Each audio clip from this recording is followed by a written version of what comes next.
markuu gaari weynana dee cudur halkiisa lagu hayaa fiila Soomaaliya ku haynayna kansarkaas fiila Soomaaliya ka dilaacay waxaanu ku haynaynaa fiila Soomaaliya وهدي إنه داوين كري وينو أما إنه جوبي وينو في الصومالية نكو هيننا سيانو ضلك كلا أنا قبل الله كلا أنا وجود بين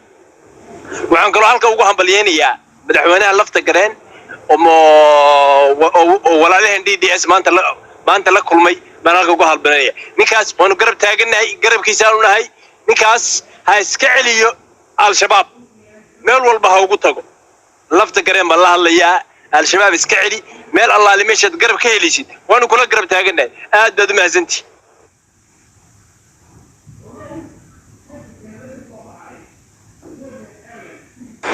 ورما سند صفر واقو سلامي هالجميع أديات باقو سلامي يا حسود وين وراش عذر بيج عنده تاجت حسود وعذر السلام عليكم خيارته وايد السلام سعود انتهين ورنمية waxa arkay maanta ito iyo gabdhayahow nin la yiri wuxuu ka tirsanaa ciidamada iyo sirdoonka qaranka nisa magaalada Muqdisho lagu dilay waxa la yiri waxa bilamiyay oo appointment u dhigay ninkii mahad argagixisa ahaaba appointment u dhigay wiilkii markuu meesha ku soo socdana shabaab baa dilay baa la yiri computerkiisii iyo telefonkiisii way ka kor qaateen baa la yiri marka arintaas sarab Soomaaliya ka sarabkii faad nooga digi jiray gabadhii Ikraan ahayd oo inta la balamiyo la qalin jiray oo wariyaa Ilaahay marka la leeyahay wadanka argagixisa fursad dadku been bay moodaa war ma lay maqlaa sida waayo ma lay maqlaa kooshina baan leeyahay هذه كسر عنبي كسر marka wadanka argagixisa qabsatay marka la leeyahay dadka qaar way iska indhatirayaan walaayaal oo maanta waxay isaga indhatirayaan argagixisada waa inoo soconaa baan leenahay hogaamiyihii ruuxiga ah ee Fahad Yaasiin Xaaji Daahir baa noo kii sheegay Soomaalina waa soo jeedaa cadawgeeda iyo saaxiibkeena waa kala barat sidii Fahad sheegay wariba 5 sano u dambeysay awalba waa kala naqaan laakiin 5 sano u dambeysay awal waxba iskaga ka iyo murugsanaay si fiican oo kala rabeen oo kala cadaad marka soo dhawaada xaaladaas maanta inta meel ku arkay kolay idinkuna waa aragteen idinka biiga dhundaloola marka waayaalo wadanka Allah badbaadisho argagixisada waxa loo dirro waan hambalyeynaya Mustafa Akjar iyo madaxweyne Mustafa iyo madaxweyne Abdicasiis maanta kulmay oo laba suuro calanka Soomaaliya oo wata Soomaaliya halkaas ka raadinayna hadda kor Soomaali galbeed Soomaali soo maraadin Mustafa xaleena Soomaali maanta raad maanta adiga maanta dadka lagu qaatay ugu turoon Soomaali maanta ito Mustafa Akjar bay insha Allah u ciirsanaysaa wuuna badbaadin doonaa Assalaamu calaykum عذري مهتسند باكو سلامي واحد داوتا فيديو دushaan idinku sheergareeyay ninkii musafani ahaa oo waxa weeye iska keendigay super power oo madaxweyne kule waxa weeye cunto iyo waxaas iyo dhar iyo waxaas aan siin karaay orado lacagta ka soo tuugsada maxaan iraahdaa nimanka Qatar iyo Imaaraad iyo Turkiga iyo lacag soo weydiista oo aad u bahdilay runtii video dushaan idinku sheergareeyay Jibriil waa ku salaamay soo dhaw هذه أعتقد ولا يعلم مثلا سنتين مستسبول كوشن سهرايو هذا مال ورفة يعني أركي بلا يا دعدي زهر علمي هذا رأي وكو سلامي تماتي ولا يلادي أعتقد زامنتين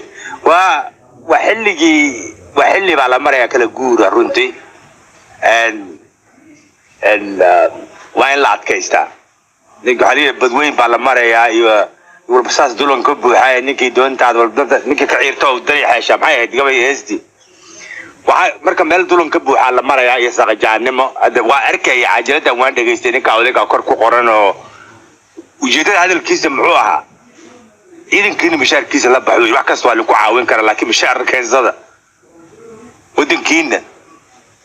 balse ku dhac dunidana waa basic needs big now I told these people that we can help Somalia to defeat it because if it is a question of weapons, we can buy them and give them the uniform. We can buy even food. We can share, but what we cannot manage is salary. salary every month of big number. We can't manage. So once you say salary, then you now go to UAE. They pay 1 month. Then here Qatari, I don't know what. Turkey, what? So when will these people get security? When will you get security? Because you need. If I'm a poor man, I don't have money, but I can defend my home. I can mobilize my son, my brother, and we defend our home. Nobody is paying us. We want peace. Now. intaas ku koobay waa maqashan Soomaa mise waa sibcan ma maqlaysin waa maqlaynaa aad u mahadsantahay hadaan adinkeeda aan nimanka hadaan aniga isdil lahaa xasameyn doonta hadda raba inaan kabadha dheer idin geliye maxaa sameynaysaa nin hadaan ahay waa isdil lahaa war suga aniga luqada jireerta expert ku aan idin fasire Ingiriisiga burisita hadaan faqri aan lacagaysan wadankayga waa difaacan karaa ka waran ninkaasay dubacnaa abood xasan sheekh weynaha waa hor abuuray dib loo abuuraa ما وحير I could mobilize my nephews iyo my brother waxaan ku macnaha yani wuxuu yiri dalkanaga macnaha biyo sacbadaada looga rargaa Ingiriis uu sheeg macnaha wuxuu ka wadaa hadii xitaa aad faqri tihiin maxaa ciidamadooda idin la joogaan macnaha ma fahmaysaa waraad meesha horta waxyaabaa dhacay odagu waxa weeye madaxa dubuhu waxa leeyahay musbaarka madaxa kaga dhuftay erigii Ingiriiska anigu iskuma fiicnaynay hiidanaydo on the head somahin horta waxa weeye si fiican buu hadalka odagu u dhigay sida saxda ah u sheego dadkaana runta hadii loo sheegay hadii been loo walaaqo labadaba isna bedelayaan waa ku ilaahay awood isbedelay marka waxaan la yaabanahay dadka kuwa dhageysanaya ku hayaahayee nabad kasaa u fiirinaya malaynaysa ilmadooda waxa weeye shimbirkooda camal oo kale u hortaagan يعني هو أفشل روحي ورحتينا مقالة هيسن المهم حتى الجهازنا الدنيا حتى ويرتي يبعتون كلام عبسنا يوحى كمدا ما دام يتوقع دولة أن مستنتهي مركزها ودولة مرة الباء عقبتي ذو عدك تهاي قرص فيرس كذا دبعتها كنا قنيا شعب كاس وكل هالك قرص فربنا باكس وكارية يعني قرص كاس وحكايمنا يعتدكي بارتان كاب بدنا يا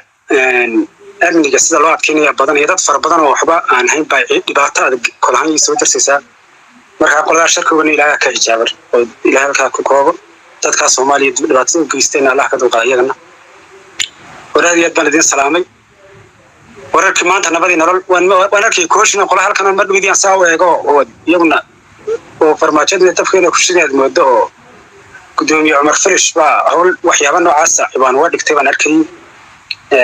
wadaadkii xasan deeqana isaga horta 4 sano soo socota isaga isku jawaabay inagu ma jawaabayna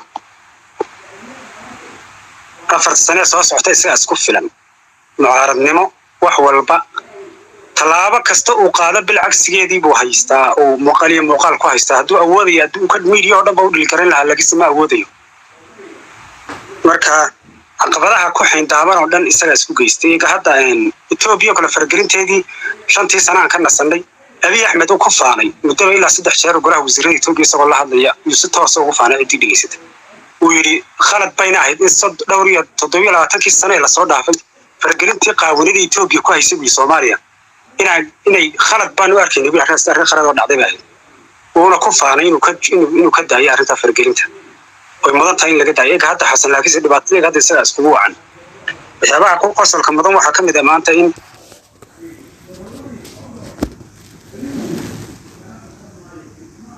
ay waxba kama maqalno